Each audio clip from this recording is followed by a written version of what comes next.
Hello friends, आज हम लोग देखेंगे मैथ के भी ऑब्जेक्टिव क्वेश्चन को जो आपके बोर्ड में डायरेक्टली पूछी जाती है। और यहाँ पे जो है ये क्वेश्चन आपका मॉडल क्वेश्चन पेपर है 2022 में जो ओरिजिनल पेपर आया था उसका है, और इस टाइप का क्वेश्चन आपके बोर्ड में भी पूछी जाती है, ठीक ना। और हम लोग देखेंगे कि इसमें किस प्रकार से हल किया जाता है और कॉन्सेप्ट को भी समझेंगे, ठीक ना। और शॉर्ट ट्रिक को भी यहाँ पर बताया जाएगा। और आपसे एक रिक्वेस्ट है कि अभी तक हमारे चैनल को सब्सक्राइब नहीं किए हैं तो सबसे पहले आपको चैनल को सब्सक्राइब कर लेना चाहिए और बेल आइकन को प्रेस कर लेना चाहिए, क्योंकि इस टाइप का वीडियो आपको बार बार मिलती रहेगी। तो बिना इस समय को गवाए हुए हम लोग स्टार्ट करते हैं इसका पहला प्रश्न से। ये रहा आज का पहला प्रश्न। इसमें बोल रहा है रैखिक बहुपद के शून्यकों की संख्या क्या होगी, ठीक है ना। रैखिक बहुपद के शून्यकों की संख्या क्या होगी। तो यहाँ पे एक शब्द बोला है रैखिक। रैखिक का मतलब होता है उसका पावर 1 होगी, ठीक ना। अगर द्विघात बोलता है तो उसकी शून्यकों की संख्या 2 हो जाती है, और त्रिघात बहुपद बोलता है तो उसके शून्यकों की संख्या 3 हो जाती है, ठीक है ना। और इस टाइप के क्वेश्चन आपके बोर्ड में बार बार पूछी जाती है। चलिए अगला क्वेश्चन देख लेते हैं। इसमें बोल रहा है कि बहुपद x-1 का शून्य क्या होगी। तो देखिए शून्य बोला है तो इसको क्या करते हैं ना, x-1 बराबर में क्या डालेंगे 0, क्योंकि शून्य बोला है तो शून्य कर दिए। तो x बराबर क्या आ जाएगा मेरा, x बराबर में 1 आ जाएगा। ऑप्शन नंबर ए में दे रखा है, ठीक है। ये क्वेश्चन ये रहा, आंकड़ा दे रखा है। इसमें बोल रहा है कि परिसर का मान क्या होगा। देखिए बिहार बोर्ड का सबसे इम्पोर्टेंट क्वेश्चन और सबसे पसंदीदा क्वेश्चन ये है कि परिसर क्या होता है, ठीक ना। परिसर क्या होता है तो सबसे बड़े अंक को ढूंढेंगे। इसमें से जो है सबसे बड़ा अंक कौन है, तो सबसे बड़ा आपका 84 है, ठीक है। और इसमें से सबसे छोटा कौन हो सकता है, तो छोटा को अगर ढूंढा जाए तो आपको मिलेगा 15। तो इसको क्या करते हैं 84 में से 15 को घटा लेते हैं। तो यहाँ पे 4 है, यहाँ पे 5 है। जब 14 में से 5 जाएगी तो 9 बचेगी। तो देखिए यहाँ पे ऑप्शन में ही मात्र यहीं है जो लास्ट में कितना है 9 है, बाकी किसी ऑप्शन में नहीं है। तो ज़्यादा करने की कुछ ज़रूरत नहीं है, आपका राइट आंसर हो जाएगा ऑप्शन नंबर ए, ठीक है। तो परिसर जब भी बोले तो इसका निकालने का जो सबसे अच्छा तरीका है, सबसे पहले बड़ा अंक को ढूंढ लेना है, उसके बाद में छोटा अंक को उसमें से घटा लेना है, ठीक ना। ये आपका परिसर निकालने का फॉर्मूला है, रेंज जिसको हम लोग इंग्लिश में बोलते हैं। देखिए अगला क्वेश्चन कह रहा है प्रेक्षण 12, 13, 11, 14, 12, 13, 15, 11 और 13 का बहुलक क्या है। तो देखिए बहुत अच्छा क्वेश्चन है। इसमें जो है आपको बहुलक का मतलब होता है कि जो संख्या बार बार रिपीट हो रही है, जो सबसे बार आ रही है। तो यहाँ पर ध्यान दीजिएगा कि 13 जो है आपकी सबसे बार बार आया है, यानी कि 13 जो है 3 बार आया। 11 कितने मरते आया है, 2 मरते आया। 15 आया है क्या, नहीं आया। 12 आपका जो है 2 मरते आए, तो ये नहीं होगा। 11 2 मरते आए, ये नहीं होगा। बट यहाँ पे 13 जो है 3 मरतबा आया, इनके सबसे ज़्यादा मरते आया है आपका 13। तो राइट आंसर हो जाएगा आपका ऑप्शन नंबर सी।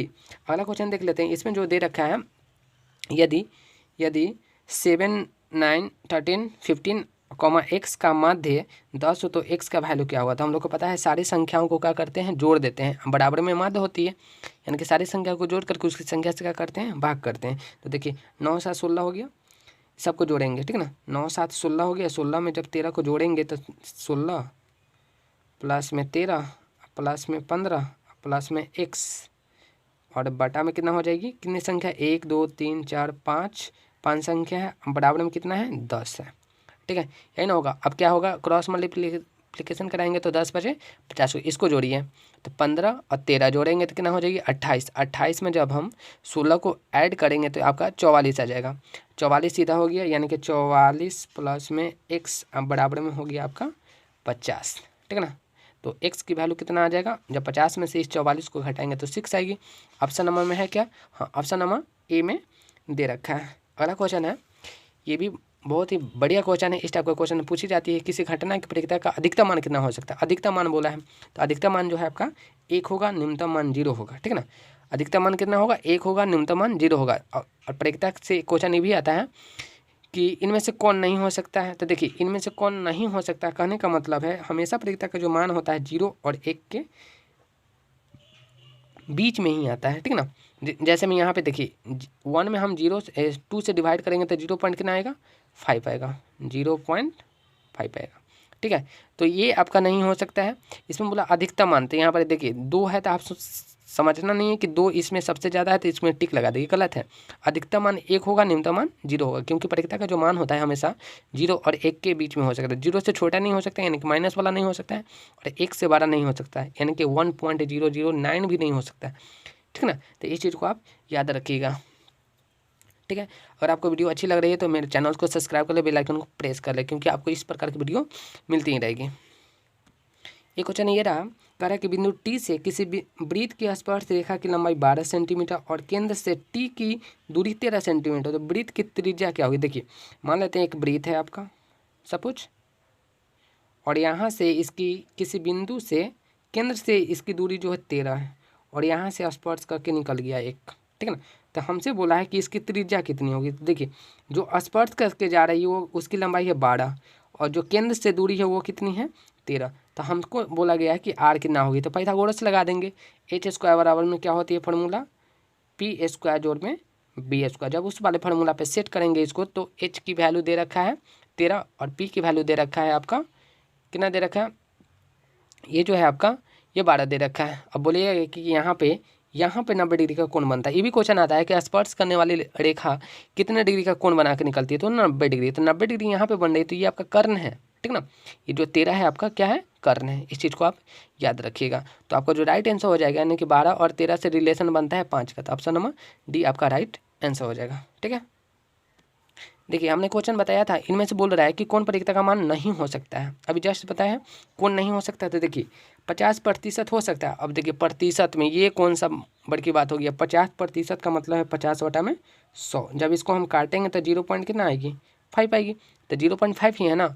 अब यहाँ पे ध्यान दीजिएगा 0.12 होगा, ये होगा, ये नहीं होगा, ये होगा, ठीक है ना। 0.12 है, यानी कि 0 और 1 के बीच में ही है, कौन नहीं हो सकता है। तो देखिए 3/4 है, ये भी होगा।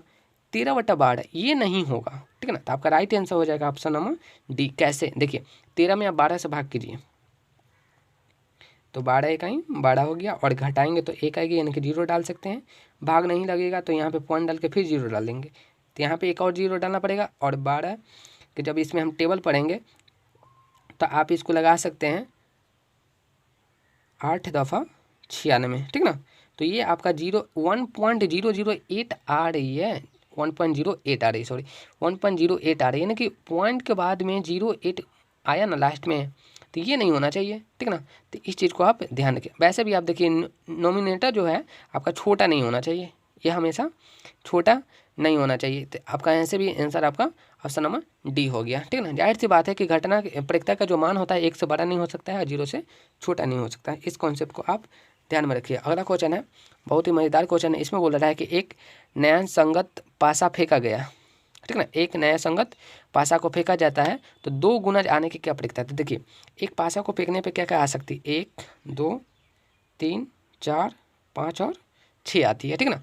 हमसे बोला है 2 का गुणज, तो 2 है, 4 है और 6 है। टोटल संख्या कितनी है, 6 है। उसमें से कौन कौन सा आ सकता है, 2 4 6 आ सकता है, यानी कि इच्छा कितनी है, 3 गो संख्या आ सकती है। जब काटेंगे तो 1/2 आएगी आंसर। ऑप्शन में है क्या, हाँ ऑप्शन में दे रखा है, ऑप्शन नंबर ए में, ठीक है ना। हमसे बोला है 2 के गुणज, तो 2 के गुणज कौन कौन बन सकता है, 2 4 और 6 बन सकता है। यानी कि संख्या कितनी हो गया, 1 2 3। टोटल संख्या कितनी है, 6 है, यानी कि 3/6। जब इसको काटेंगे तो 1/2 हो जाएगी। परिक्ता का फॉर्मूला क्या है वो भी लिख लेते हैं। पी जो होती है वो आपका NE/NS होता है। इस चीज़ को आप याद रखिएगा, ठीक है। पी बराबर में जो होती है NE/NS होता है, ठीक है। अगला क्वेश्चन है, ये भी बहुत अच्छा क्वेश्चन है, परिक्ता का क्वेश्चन है। इसमें बोल रहा है कि अच्छी प्रकार से फेंटी गई एक ताश की गड्डी में से एक पत्ता या दरछाया निकाला जाता है, तो इसके लाल रंग का पत्ता होने की क्या परिक्ता है। देखिए लाल रंग बोला है, लाल रंग, तो यहाँ पे जाहिर सी बात है कि टोटल पत्ती कितनी है, 52 है। और ये जो 52 है 2 कलर में बटा हुआ है, एक है आपका ब्लैक और एक है रेड, यानी कि काला और लाल में बटा हुआ है। यहाँ पे ये नहीं बोला है कि किसका लाल, यहाँ पे ये नहीं बोला है कि बादशाह का, कि बेगम का, या फिर एक का। यहाँ पे बोला है सीधे लाल, यानी कि लाल कितना हो जाएगा, 26 कितना हो जाएगा, 26। तो टोटल संख्या यानी कि संभावना कितने हैं, संभावना आपकी टोटल है आपका 52, और उसमें से हमारी इच्छा क्या है, हमको चाहिए लाल रंग का। तो लाल रंग का मतलब है टोटल कितना है, 26 है। जब इसको काटेंगे तो 1/2 आपका राइट आंसर हो जाएगा, जो ऑप्शन नंबर ए में दे रखा है। क्लियर है। अगर आपको वीडियो अच्छा लग रहा है, आपको समझ में आ रही है, तो आपको क्या करना है, चैनल को सब्सक्राइब कर लेना, बेल आइकन को प्रेस कर लेना, ताकि मैं जब भी इस प्रकार की वीडियो डालूँ तो आपको डायरेक्टली मोबाइल में नोटिफिकेशन जाए और आपका जो है मार्क्स बढ़िया से बढ़िया हो सके, ठीक है ना। आपको जब अच्छा लगे तभी, ऐसा नहीं करना है, ठीक है ना, बेफालतू का नहीं करना है। अगला क्वेश्चन है, कह रहा है कि 2 न्याय संगत सिक्के उछाले जाते हैं, तो कम से कम एक शीर्ष आने की क्या प्रायिकता है। बहुत अच्छा क्वेश्चन है। इसमें बोला है एक शीर्ष आने की क्या प्रायिकता है, यानी कि हमसे बोल रहा है हेड कितना आ सकता है। तो देखिए 2 सिक्का उछाल रहे हैं, तो मान के चलिए 2 सिक्के को उछाले हैं, तो मान के चलिए कि पहला पे हेड आ गया, दूसरा पे टेल आ गया। हो सकता है पहला पे टेल आ जाए, दूसरा पे हेड आ जाए, नहीं तो दोनों पे हेड आ जाए, नहीं तो दोनों पे टेल आ जाए, यानी कि टोटल संभावना कितना बन सकता है 4। ये कैसे निकालेंगे कि इसकी संभावना 4 बनेगा। देखिए एक सिक्का को उछालने पे कितना संभावना हो सकता है 2, कितना मरते उछाले तो पावर 2 कर देंगे, सॉरी यहाँ पे कितना है 2 है तो 2 पावर करना पड़ेगा, यानी कि 4 संभावना बनेगा। मान के चलिए एक सिक्का को 3 मरते उछाला जा रहा है, तो इसकी संभावना कितना बन सकता है। तो देखिए 1 मरते उछाले तो कितना होगा 2, 3 मरते उछालेंगे तो पावर 3 कर देंगे, अगर 4 मरते उछालते तो पावर 4 कर देते, ठीक ना। जैसे कि एक पासे को उछालते हैं तो टोटल संभावना कितना बनता है 6, और 2 मरते उछालेंगे तो 36। ये कैसे हो गया, क्योंकि देखिए 1 मरते में 6 है, तो 2 मरते में पावर 2 करेंगे तो कितना हो जाएगी 36 हो जाएगी, ठीक ना। इस चीज़ को आप याद रखिएगा। तो यहाँ पे हमसे बोला है कि कम से कम एक शीर्ष, शीर्ष का मतलब होता है हेड, कम से कम एक होना चाहिए, 2 हो जाए चलेगा। तो देखिए एक इसमें भी है, एक इसमें भी है, 2 इसमें है तो चलेगा, बट ये वाला नहीं चलेगा, यानी कि टोटल संख्या कितना है 4 गो है। इसमें से क्या गो मेरे लाइक है, यानी कि हमारी इच्छा के अनुसार 1 2 3 है, यानी कि आपका आंसर हो जाएगा 3/4। ऑप्शन में है क्या, ऑप्शन में डी में दे रखा है, आपका राइट आंसर हो जाएगा ऑप्शन नंबर डी। तो इस चीज़ को आप याद रखिएगा, ठीक है। तो यहाँ पे एक क्वेश्चन आ ही गया है, देखिए एक क्वेश्चन आ ही गया है कि 3 सिक्के को उछालने पे संभव परिणामों की संख्या कितनी हो सकती है। देखिए 1 मरते में कितना आया 2 आया, तो 3 मरते में कितना आएगी, तो पावर 3 करेंगे तो 2 का पावर कितना होती है 8। तो ऑप्शन में देख लेते हैं है या नहीं। देखिए ऑप्शन में डी में दे रखा है, ठीक है, ऑप्शन नंबर डी में आपका दे रखा है। इस चीज़ को आप याद रखिएगा, ये ट्रिक है, जितना मरते आ रही है उसकी पावर उतना, सॉरी जितना संभावना हो सकती है उसको लिखेंगे, और जितना मरते उछालेंगे उसको हम पावर के रूप में लिख देंगे, ठीक है। अगर आपको वीडियो अच्छी लग रही है तो चैनल को सब्सक्राइब कर सकते हैं। देखिए यहाँ पे बोल रहा है कि 2 वृत्त के परिधियों का अनुपात 4 और 5 दे रखा है, तो इनके क्षेत्रफलों का अनुपात क्या होगा। देखिए कुछ नहीं करना है, जब भी परिधि दे आपको तो इसका मतलब क्या है, परिधि यानी कि 2πr बराबर में 4 है और 2πr बराबर में फिर से 5। क्षेत्रफल बोल रहा है तो क्षेत्रफल में क्या होती है फॉर्मूला πr²। तो कुछ नहीं करना है, 4 का स्क्वायर कीजिए कितना होगा 16, 5 का स्क्वायर कीजिए कितना होगा 25। आपका आंसर हो जाएगा, राइट आंसर हो जाएगा आपका ऑप्शन नंबर सी। देखिए इस टाइप का क्वेश्चन आ रही है तो डायरेक्टली आप क्वेश्चन को फटाक से हल कीजिए, ठीक ना। क्षेत्रफल बोले तो इसका स्क्वायर कर दीजिए, अगर क्षेत्रफल दिया हुआ रहेगा त्रिज्या पूछेगा तब आपको क्या करना है उसकी रूट कर देना है, ठीक है ना। जैसे कि 16 और 25 दिया हुआ रहेगा तो इसका आंसर 4 में और 5 में ढूंढ करके आप लगा सकते हैं, ठीक है। चलिए अगला क्वेश्चन देख लेते हैं, ये भी मज़ेदार क्वेश्चन है, बिहार बोर्ड में बार बार पूछी जाती है। इसमें बोला जा रहा है कि यदि एक समबाहु त्रिभुज का क्षेत्रफल 9√3 सेंटीमीटर स्क्वायर है तो इसकी भुजा क्या होगी। देखिए बहुत अच्छा क्वेश्चन है। क्षेत्रफल क्या होती है समबाहु त्रिभुज का, तो लिख लीजिए, ठीक है ना। √3/4 भुजा स्क्वायर यानी कि a का स्क्वायर, और कितना दे रखा है 9√3 दे रखा है। तो देखिए √3 से √3 तो गया, √3 से √3 गया, यहाँ पे बचा a² यानी कि 9 को जब 4 से गुना कर देंगे तो 9 चौका 36 हो जाएगी। क्रॉस मल्टीप्लिकेशन 4 को 9 से गुना करेंगे 36। जब a की वैल्यू निकालना है तो रूट पे चढ़ाएंगे, तो ऑप्शन नंबर आपका राइट आंसर हो जाएगा। लेकिन 36 कितना हो जाता है 36 का 6 हो जाता है, तो आपका आंसर हो जाएगा option number A, right answer, ठीक है। तो इस प्रकार से आप इसको हल कर सकते हैं, ठीक है ना। एक क्वेश्चन बना रहे हैं, कॉन्सेप्ट को समझना जरूरी है, और आप कॉन्सेप्ट को समझ रहे हैं तो समझिए कि आपको एक नहीं 1000 क्वेश्चन बना सकते हैं, ठीक है। अगला क्वेश्चन देख लेते हैं, ये भी मज़ेदार क्वेश्चन है जो आपके बोर्ड में बार बार पूछी ही जाती है इस टाइप के क्वेश्चन।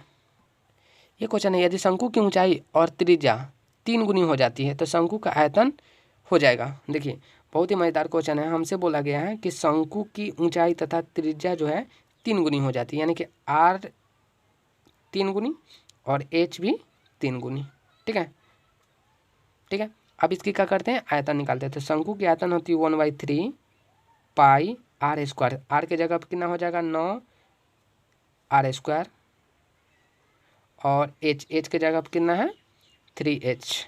अब जब इसको गुना करेंगे तो ये आपका 9 कितना हो जाएगा 27/1/3 πr²h। ध्यान दीजिएगा कि ये चीज़ तो पहले से ही रहता है ना, क्योंकि शंकु की आयतन क्या होती है 1/3 πr²h, तो ये तो पहले से था, आपका मूल है, बढ़ा कितना 27 गुना। तो ऑप्शन में है क्या, हाँ ऑप्शन में दे रखा है, ऑप्शन नंबर डी में, ठीक है। तो इस प्रकार से आप इसको हल कर सकते हैं। अगला क्वेश्चन है देखिए, इसमें का जितने सारे और भी क्वेश्चन था 1 2 3 4 5 से, वो क्वेश्चन को हमने ऑलरेडी करा दिया है। आप नहीं देखे हैं तो आप प्लेलिस्ट में जा करके इसको सर्च करके आप देख सकते हैं, ठीक है ना। प्रैक्टिस जरूरी है, ये नहीं क्वेश्चन है कि नंबरिंग क्या है और ये मतलब कि क्वेश्चन का आंसर वगैरह क्या है, नंबरिंग से मतलब नहीं है, क्वेश्चन से मतलब है, ठीक है। तो यहाँ पे ध्यान दीजिएगा, r त्रिज्या वाले अर्धगोला की कुल परिक्षेत्रफल क्या होगी। हमसे बोला है अर्धगोला का कुल परिक्षेत्रफल क्या होगा। तो मान लेते हैं ये आपका है सपोज अर्धगोला, ठीक है। हमसे बोला है, देखिए अर्धगोला का जो होता है परिक्षेत्रफल 2πr² होता है, 2πr²। बट यहाँ पे संपूर्ण बोला है, यानी कि ये वृत्ताकार जो है इसमें भी जुड़ जाता है, यानी कि πr² जुड़ जाता है, तो ये हो जाता है आपका 3πr², 3πr²। ऑप्शन में है क्या, हाँ ऑप्शन में दे रखा है, ऑप्शन नंबर बी दे रखा है, ठीक है ना। आपका राइट आंसर हो जाएगा ऑप्शन नंबर बी, ठीक है। एक और क्वेश्चन है, कह रहा है कि गोला का व्यास जो दे रखा है वो 42 सेंटीमीटर है, तो इसकी परिक्षेत्रफल क्या होगी। देखिए व्यास दे रखा है, यानी कि आर की वैल्यू कितना दे रखा है, 21 दे रखा है, ठीक है। तो हमको निकालना है गोले की परिक्षेत्रफल। तो गोले की परिक्षेत्रफल क्या होती है आपको पता ही है, 4πr² होती है। तो 4 पाई के जगह पे ना 22/7, आर के जगह पे 21 गुने में 21 करेंगे, तो 7 से इसको काटेंगे तो 3 होगी, और इसको क्या करेंगे मल्टीप्लाई कर लेंगे। तो जब गुना कराएंगे आपका राइट आंसर हो जाएगा। जब इसको हल कीजिएगा तो आपका जो राइट आंसर हो जाएगा ऑप्शन नंबर सी 5544, ठीक ना। आप इसको मल्टीप्लाई कर सकते हैं, ठीक ना। आप 10th का स्टूडेंट है, इतना तो आप खुद से भी कर सकते हैं, ठीक है। एक लास्ट क्वेश्चन बचा हुआ है, उसको भी हम लोग देख लेते हैं। ये रहा क्वेश्चन, बोल रहा है कि एक बेलन की ऊंचाई 14 सेंटीमीटर और बेलन की वक्र सतह का क्षेत्रफल जो है 264 सेंटीमीटर स्क्वायर है, तो इसकी आयतन क्या है। क्या इस क्वेश्चन को हम लोग होमवर्क में छोड़ देते हैं, ठीक ना। आप खुद से भी इसको करना है आपको, ठीक ना। और कमेंट बॉक्स में इस चीज़ को आपको क्या करना है, आंसर को लिखना है, ठीक ना। हम देखना चाह रहे हैं कि आप लोग कितना मेहनत कर रहे हैं, ठीक ना। और बाकी बात जो रह गया, आपको इस 100 क्वेश्चन को हमने कंप्लीट किया। और अगर तक आपने पूरे वीडियो को नहीं देखे हैं तो आप प्ले लिस्ट में जा करके चैप्टर बाय चैप्टर, सॉरी आप वीडियो का टॉपिक बाय टॉपिक जा करके देख सकते हैं, ठीक ना। प्रत्येक आपको वीडियो में आपको इस प्रकार के क्वेश्चन मिलेंगे। आपको क्या करना है, सिर्फ कॉन्सेप्ट को समझना है, जरूरी नहीं कि वही क्वेश्चन है। मैथ का क्वेश्चन में अंक को चेंज करते रहता है, फार्मूला को समझना है बेसिक, ठीक है ना। मेन फार्मूला ही है, ठीक है ना। फार्मूला बेस्ड क्वेश्चन आती है, क्योंकि इस क्वेश्चन में देख लीजिए आपको आयतन बोला है, तो आपको फार्मूला याद रखना चाहिए। सतह का क्षेत्रफल दे रखा है, तो आपको सतह का क्षेत्रफल याद होना चाहिए, ठीक है ना। चलिए अब हम लोग मिलते हैं नेक्स्ट वीडियो में। थैंक यू, अपना ध्यान रखिएगा।